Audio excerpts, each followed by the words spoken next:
So, what are the different trading styles and strategies out there? We are coming to an end of Series 100. I think there's one more section after this. We are at beginner Series 107. Types of trading strategies. Here are some of them. You have high frequency trading. We already mentioned them as market participants early in the course. They are trading in microseconds. They have servers directly to the stock exchange. It's about milliseconds. There's infrastructure worldwide which only transfer financial data, for example, for using or arbitrating the different prices to the different stock exchanges or between assets, or just doing market making and providing liquidity and trading bid-ask spreads very fast.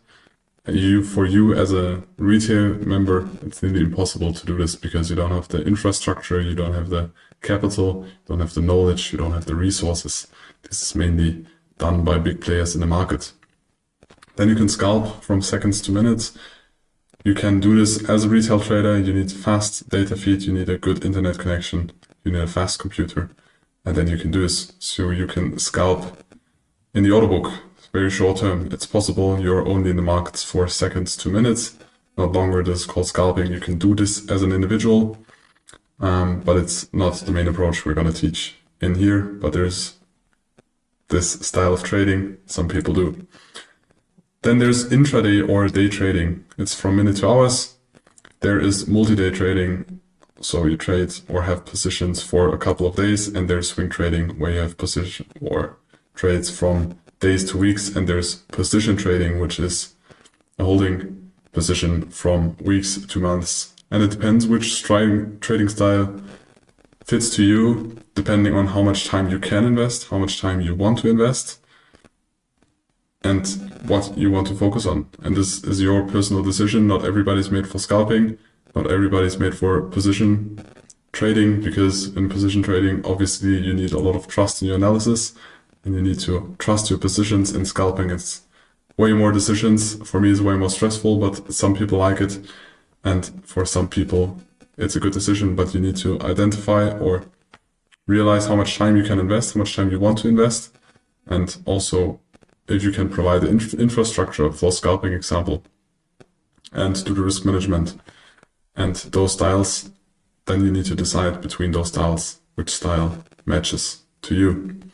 Strategies by decision making in the process. So there is systematic or automatic trading through system, bots, expert advisors. So there's no discretionary part. You don't need to decide anything. The decision process of buying, selling, where's take profit, where's stop loss, where's entry, where's exit, or partials, is all done by an algorithm.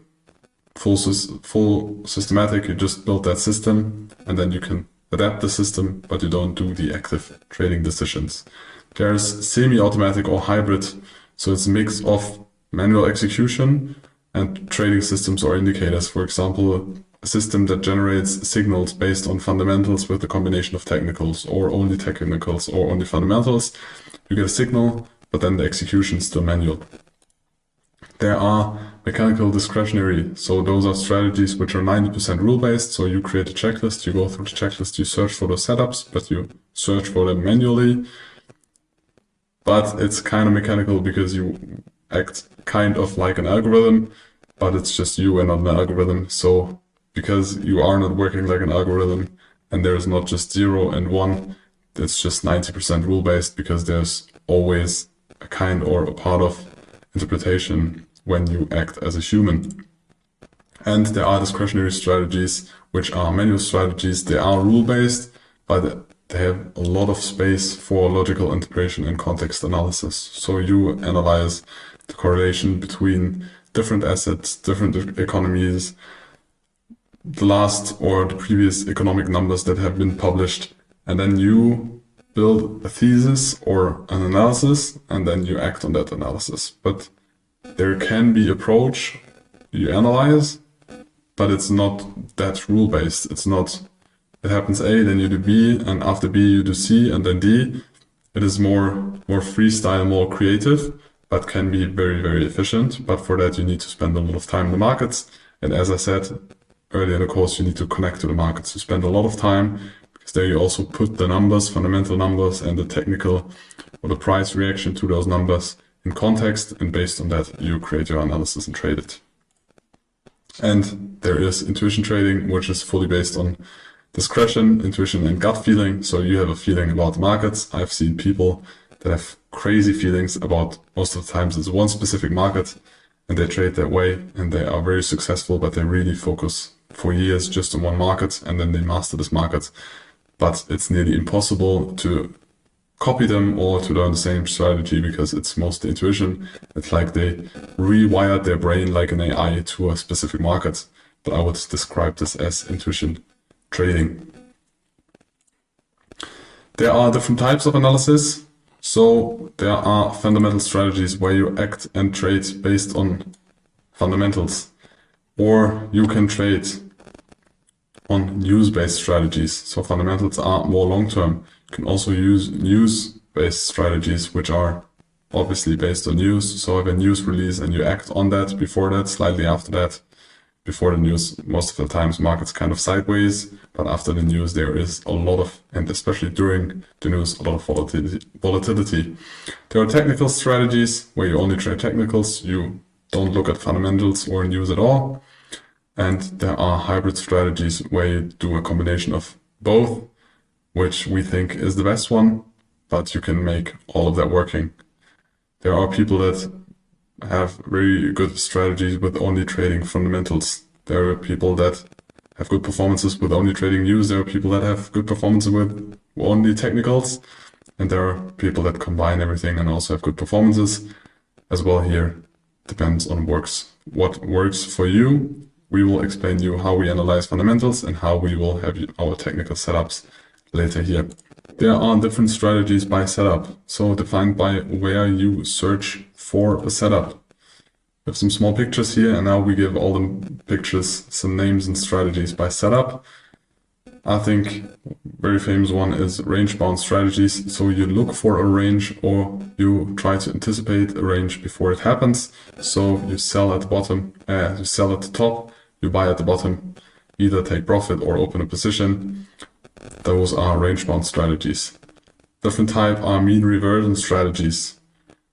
The approach to this is that you think there is a mean, so there is some price level where the price of an asset is going to fluctuate on the upside and on the downside, but it will always go back to that mean point. So you will try or scale into a market most of the times. The further the price, the higher the standard deviation from the mean or the middle of the price is, you think, to the upside, but also to the downside. There are reverse strategies where you try to catch a reversal. For example, a falling knife, so a downtrend, and you try to buy into the downtrend, and after that the price reverses. Or even in an uptrend, you try to catch the reversal or the start of a downtrend.